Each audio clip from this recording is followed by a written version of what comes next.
microphones on. Hi, my name's Courtney Terry from McMinnville Public Library, and we're here for a Library After Dark, which is a special event we have after hours. Hi, I'm Therese Oneill. I'm at the McMinnville Library, and I wrote a book about old-time vaginas and the people who owned them. It's funny. It has pictures. And it's very clean, considering.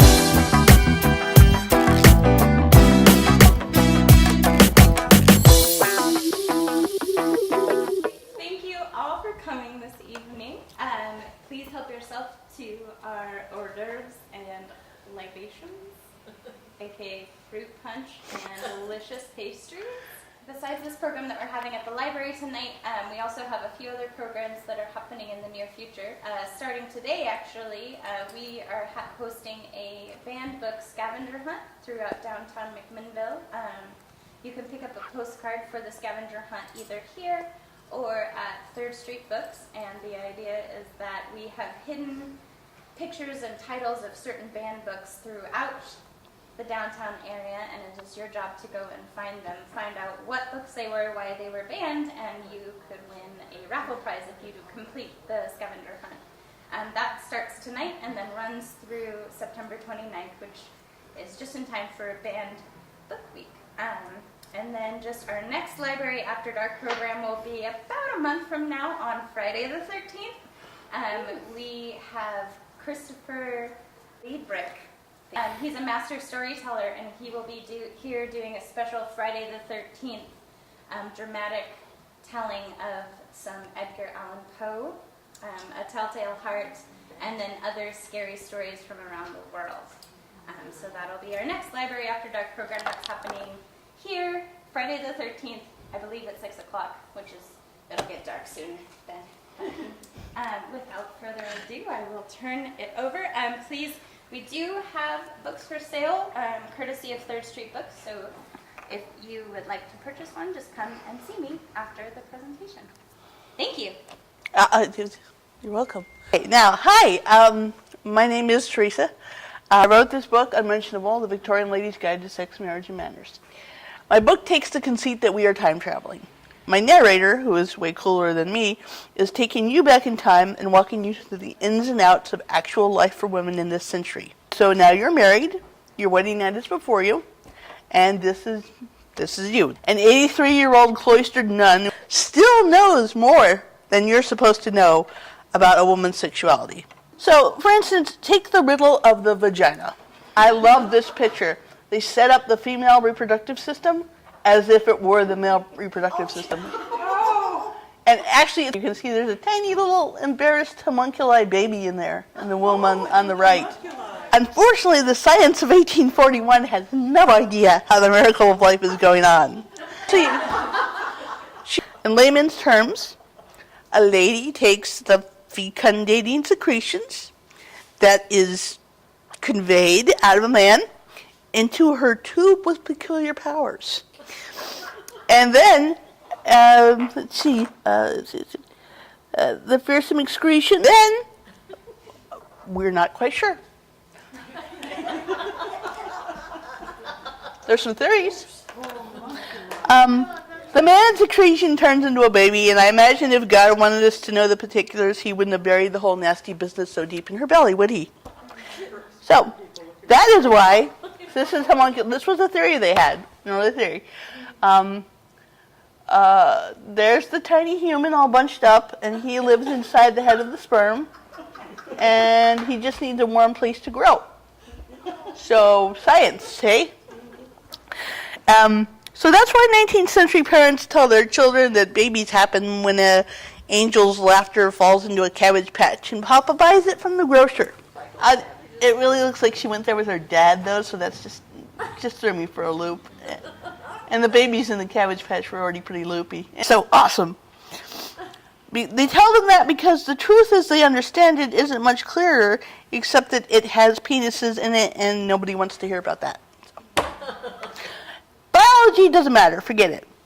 George W. Hudson's 1883's Marriage Guide for Young Men actually offers one of the more thoughtful reasons, aside from physical pain, that a bride could dread this moment. Psychologically, she is giving up the last bit of power that kept her on an equal footing with her man. An extreme example of this I thought of was actually Queen Victoria. She's the most powerful woman in the world, but you can absolutely guarantee yourself she was not dominant in the bedroom. And she was in it for the long. She was in it to win it. She bore a kid about every 2 years her husband lived, and they all lived too, which was incredible because she wasn't made to be sturdy, and also they were first cousins. But she really truly loved him. Anyway, this is how he put it. It will be quite a shock to her feminine modesty when she, a pure-minded maiden, shall be called upon to lie down in the same bed with a man.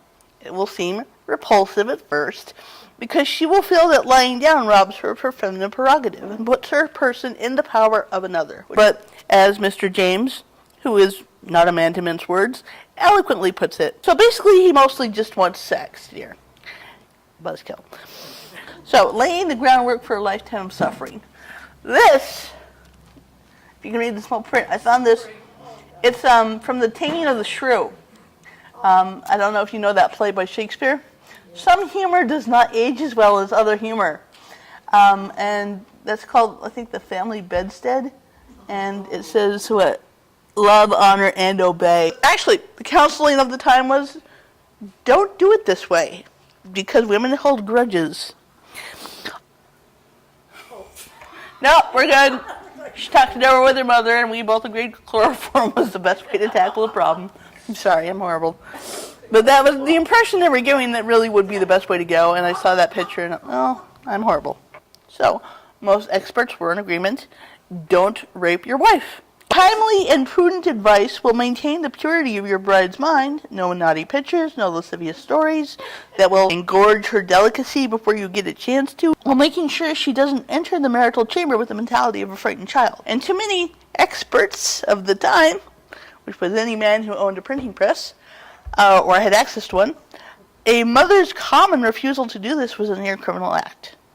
Because even today, when every deodorant commercial and chewing gum package is somehow saturated in sexuality, it is difficult for many mothers and daughters to discuss personal subjects.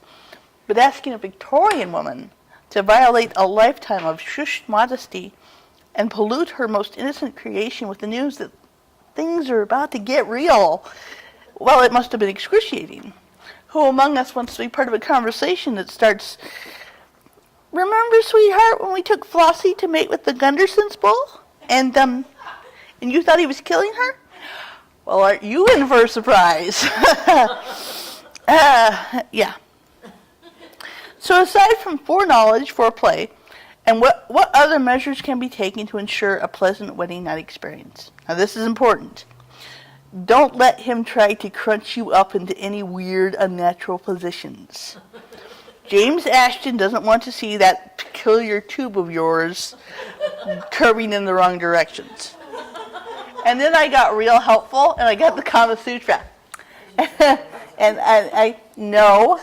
That one's no. No. No. I can't tell what that one is, so maybe. That one's physically impossible, so forget about it. And there you go. Oh, she's gone, thank God. Not that you can really tell. I'm lying to myself. There, that's okay. I have proof. He says this: many women have been seriously injured and rendered miserable for life by the beastliness of their husbands in this respect. Unnatural positions will cause derangements and bearing down of the womb. These are the positions that will make your womb fall out, barely. All other positions are unnatural and unhealthy. I could illustrate this fact by several cases in point, but the details are too disgusting. So having the woman's legs firmly locked downward seems as if it would already make a fairly tricky act nearly impossible, but you, my virgin flower, are not to know that. Dr. Ashton hints at some of the disgusting positions aforementioned. No female can desire such intercourse as this because she cannot enjoy it. Upon your lips you might say, "No, how in the world would you presume to know that, sir?" And there it will stay. He knows because he probably has seen an unhappy woman with female treble and asked her what her sexual positions of late have been, and thereby made the obvious conclusion. That's called science in this century to these men. It's not science at all, is it? A woman who does not reach a state of play ecstasy during intercourse is not having her parts properly manipulated. Now, if you think this indicates a lack of clitoral stimulation, that is your second mistake. Your first is thinking about the clitoris at all, your tawdry, naughty thing. No, it is commonly known that the clitoral stimulation is no more than, and this is truly what they believe, an exterior irritation women must do their best to ignore. It's like this little vestigial penis that shouldn't even be there. No, the seat of a female climax is most naturally the seat of life itself. It's her womb. So if you're performing the act as you're supposed to, your uterus should be bouncing and sloshing like a buoy on a lake full of motorboats. So that's your goal now when you go home. Likely anticipation of the small human who may soon lodge within it. It's the only way a woman can truly experience sexual fulfillment. So, his homespun harlot. It was a stereoscope of a larger story that I couldn't find the rest of, but it was captioned, "Slow, I'll beat you yet." I put my own caption on. Yay, time to be the blessed receptacle of your manly potency again. Then I can kill a chicken and make you a sandwich with it. And I spend most of my book instructing my reader away from immodesty. You've learned the shame of your body and its functions. Now that you know what to expect, the best thing you can do is find a way to make your peace with it. If you don't do it, well, there are plenty of dirty gerties and fanny fun bags just waiting to spread good times and gonorrhea to your neglected husband. Fair. Is it fair? Oh, my sweet girl, what book have you been reading? Now, technically it's the end of the reading, but people are always very curious about birth control, so I do a really quick little touch on that, because some of you are old enough to remember in 1960, Dr. Snow invented the birth control pill. It works by tricking your body into thinking it's pregnant. And it's changed the world probably more since antiseptics, probably, maybe more. But before that, they still tried to practice birth control, even though it was illegal for most of the 1800s. It was illegal because of the Comstock Act, which is a whole different chapter. But the three ways they tried to stop were to block the sperm, kill it before it reaches its goal, or flush it out. And I have pictures of that. Okay, so here we have Lysol. Yeah, see this germ killer? This was slang for sperm in the old days. This was a douche. It was and it was put into here. Now the reason this wouldn't work very well is because actually, as we discussed earlier, and this is true, when you're aroused, the aroused vaginal canal becomes smooth and slick, but as soon as that arousal goes away, it crumples back up. And basically, sperm is so tiny it can hide in places where even Lysol can't reach. So if you do it immediately after, you get a good chance. But again, it's sort of a crapshoot. This is a sponge, vaginal sponge. It was illegal at the time, in America anyway. And you can see it was inserted much like a tampon. It was distributed by, I don't think Sanger's birth control clinic, but her predecessor in England. And they would soak it in whatever they thought, again, Lysol or whatever other spermicide they hoped. And they would maybe vinegar or like paprika, coffee, they knew they wanted to shock it, like something strong, but they didn't know what. You know, they had the right gut feeling, but this is my favorite. I got this from the Sears catalog. The Ladyline Antiseptic Suppositories. Never failing. And if you read the small print, it's really, really, really obvious what they're meant for. But it's illegal to sell birth control to the male, especially to the male. So they just say it's for cleanliness, you know. And for the same thing, I don't have it on here, but it's my absolute favorite. Both of these are for, the darker ones I got from my reproduction of a Sears catalog. They are verbose, as you can see, because they were their only advertising.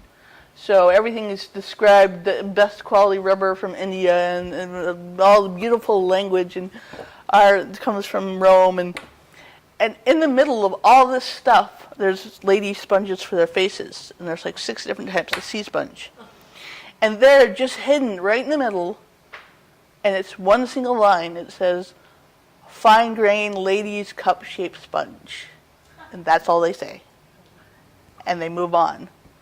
And I found that one day. I'm like, cup-shaped sponge. I mean, I'd done enough research on menstruation at that point. It's like the sponges weren't that big for menstruation. What would they need a cup-shaped sponge? Like, I found birth control! I found a hidden birth control! Nobody cared, but I was so excited. I found a hidden birth control! Sears rebelled! Sorry. Oh yeah, isn't that great? Yeah, Lysol was a douche. It was spermicide. This is called a pessiary. Margaret Sanger got thrown into prison by having a box of these shipped from Japan. They have legitimate medical use. They're basically a thumbtack to pin parts of you that have fallen out back in. Uterine prolapse was a really big thing back then, because without birth control you have 12 babies. Eventually your internal organs are pretty much just going to slip right out of you. A prolapse is a vaginal prolapse. Imagine your reproductive tract clear up to your uterus, and then pull it inside out and let it hang there like a tube sock. That's a prolapse. And those pessiaries would tack them back up. I think they still have versions of them. But they also work as intrauterine devices. They make the body think that they are pregnant. There's something in there, and they don't fertilize. And so they were illegal except to doctors under lots of special laws they had to go through.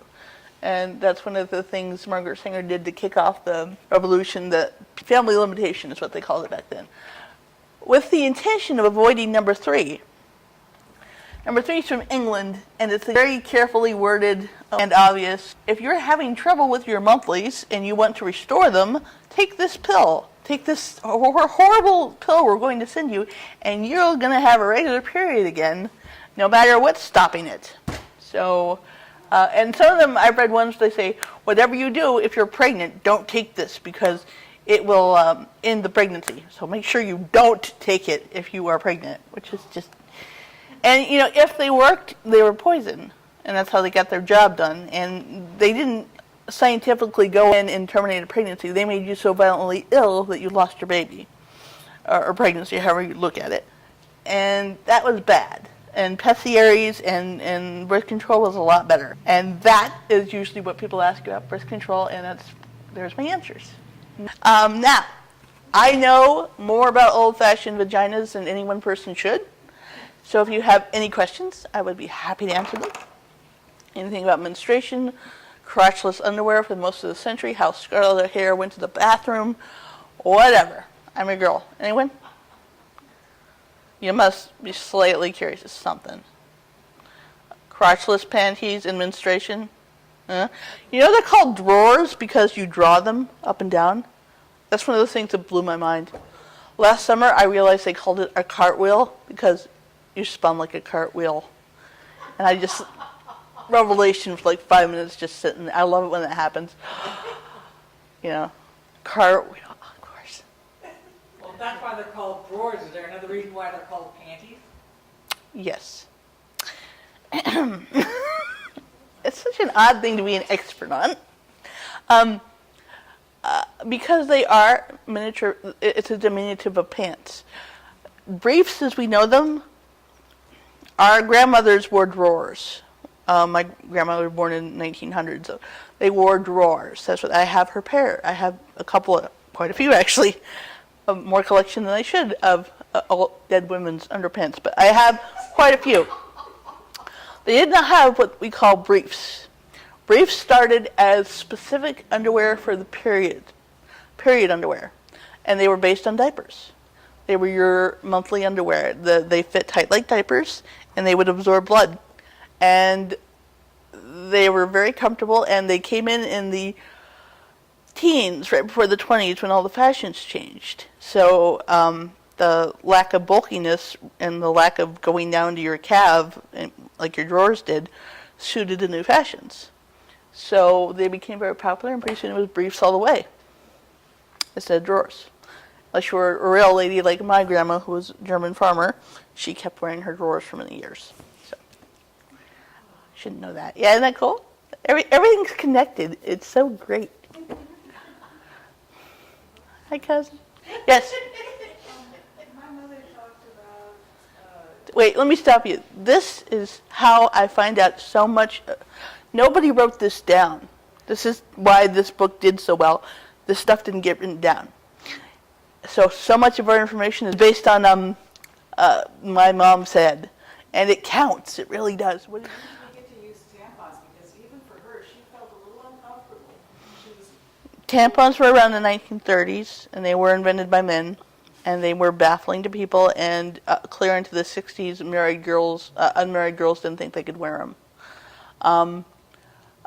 Pads with the late 1800s, like 1890s, they started selling in Sears both disposable and reusable sanitary napkins, which would attach to your belt, your sanitary belt, which I'm sure your grandmothers had. I gotta admit, this is my goal in life. I've never seen one or had one. And I have like 3 pairs of crotchless drawers. I've got everything, but I have a corset. I want a sanitary belt so bad, and there's just nobody you can tell that to.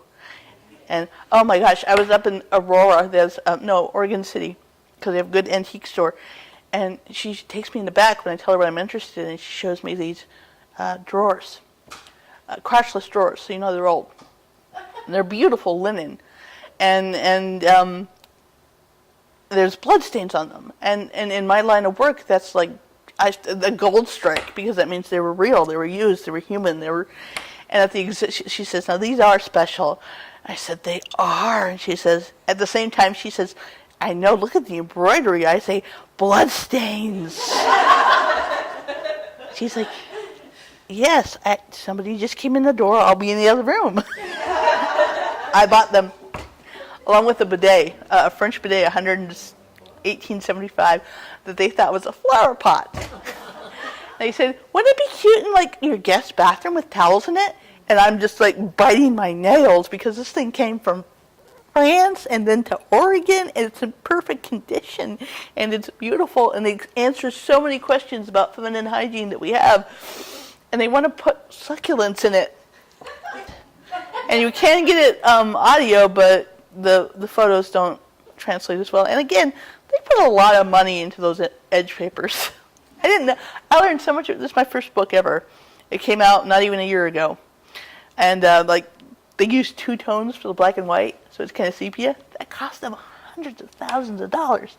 Those papers, hundreds of thousands. They wanted a pretty gift book. And I like it. I think it came out nicely. And I just sold the proposal for the sequel/companion. I have not written it at all, except for that one chapter. I should be doing that right now, in fact.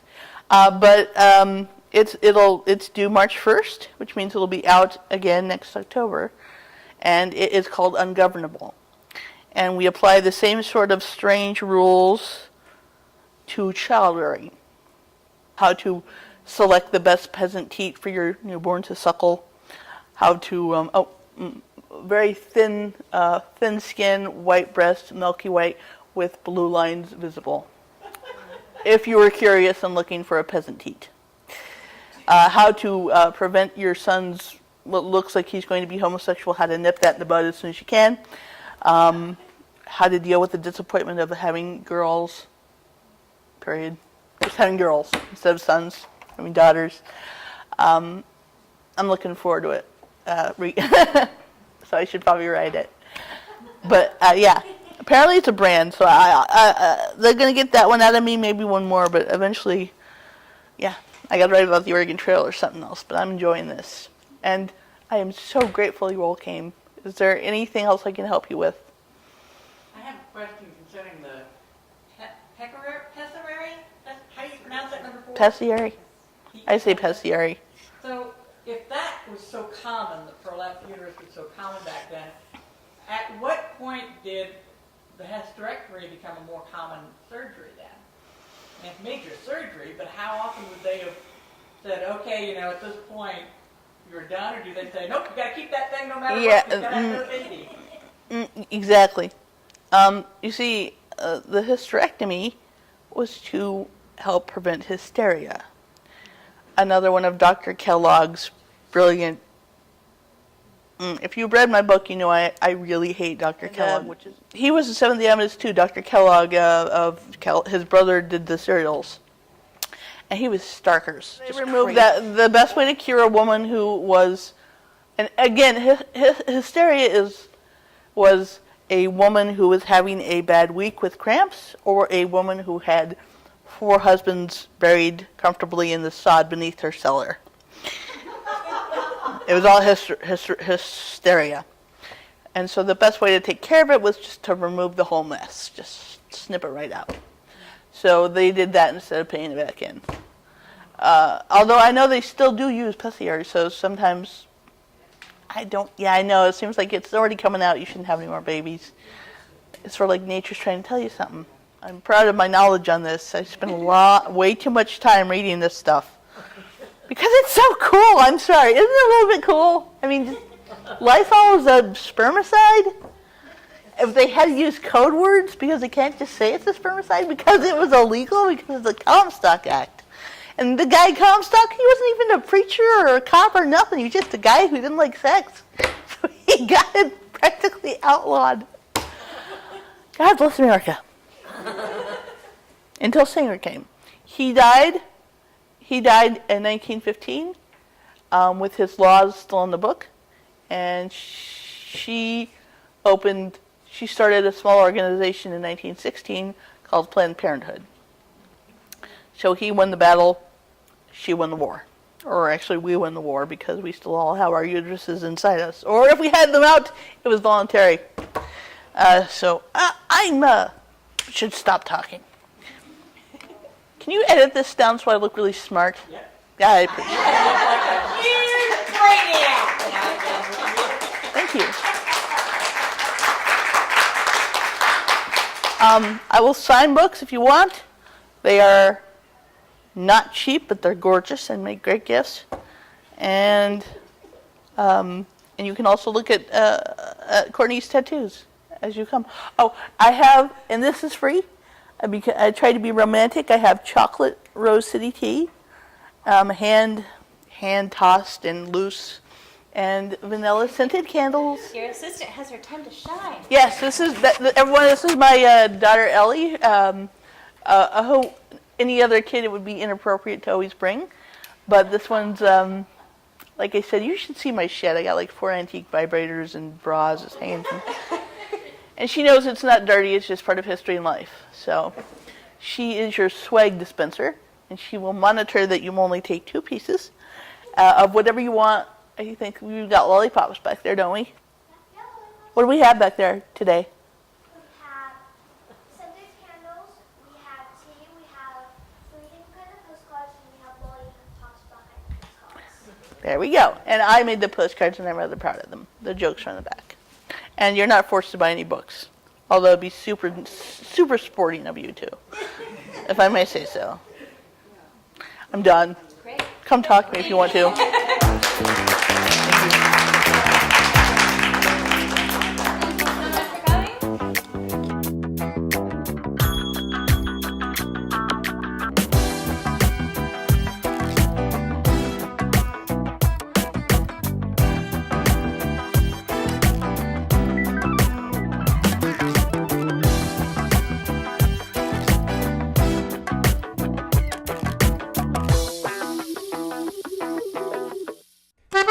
Thank you.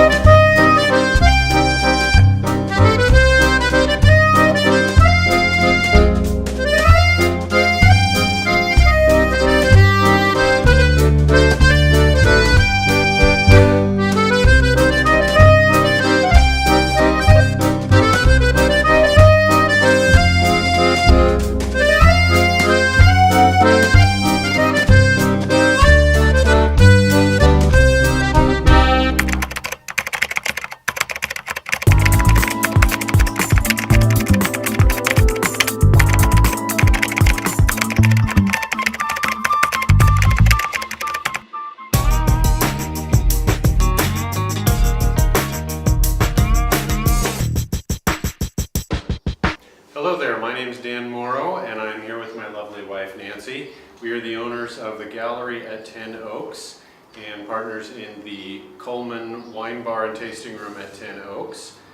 This building is the former home of Movie Time Video for all you McMinnville Movie Time fans. It's time to come back in and see what's in the building. We're now running this art gallery. Coming up in October 21st and 22nd is the 7th annual McMinnville Short Film Festival, which we are also part of that event. It is another way of showcasing art in the film form here in the county. We hope you plan on attending. We get films from all over the world. We offer educational opportunities. It's just a lot of fun, and we usually have a keynote speaker. This year's keynote speaker is Janice Williams from Groundswell Productions, and she has done a number of films already, Hollywood productions, local productions, and we're just really honored to have her this year as the keynote speaker. So mark your calendars for October 20th and 21st for the 7th annual McMinnville Short Film Festival. And we will be having events along the way, like the Art of Film, to help promote the festival. So lots of opportunities to learn about the festival. Well, that sounds very exciting. It is very exciting. We hope to see you there.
Hi, I'm Therese Oneill.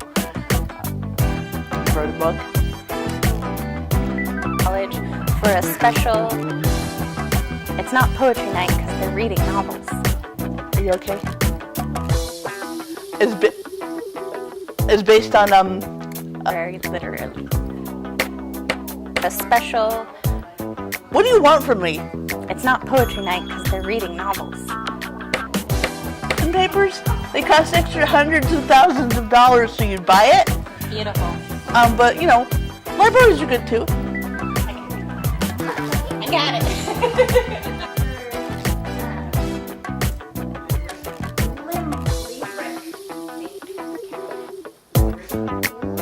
What do you want from me? Very literally. You're welcome. And it's okay. I'm not one of those people to get bent out of shape if there's a cell phone going off. But if you do answer it, I do reserve the right to shout penis really loud. Over and over and over again. So we can wait. All right. Okay. Now, hi. My name is Theresa. You were gonna throw me off, cousin. I just found a long-lost family today. But that's not why we're here. We're here about the vaginas. So let's get into that. I wrote this book, Unmentionable, the Victorian Ladies' Guide to Sex, Marriage, and Manners. Libraries are good too. I got it. Sorry, I like this. Hi, I'm Courtney Terry from the Unmentionable Public Library. Thank you for joining us tonight for our Library After Dark with Let's go. I'm Therese Oneill, and I wrote a book. What do you want from me? literary. Oh, I said it wrong. And literary. Oleum. Literary. Oleum. Linoleum. Aluminum. Aluminium. That throws me off every time. Oh, dang. From fecundating secretion. That's hot. And so, I'm sorry. They're very sturdy. May I also show you how sturdy my book is. That throws me off every time. Oh, dang.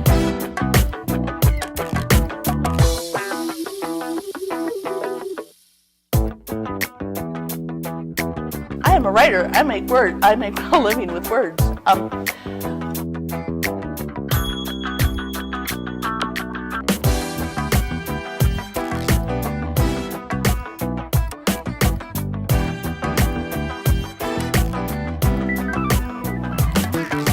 We have Unmentionable, the Victorian Ladies' Guide to Sex, Marriage, and Manners available at the library, or you can go to your local 3rd Street bookstore and purchase a copy of your very own.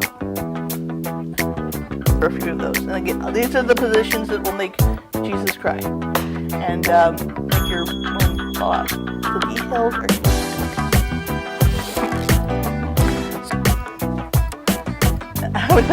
I loved her face. It was like, are you sure? I don't want to go against you, but are you sure?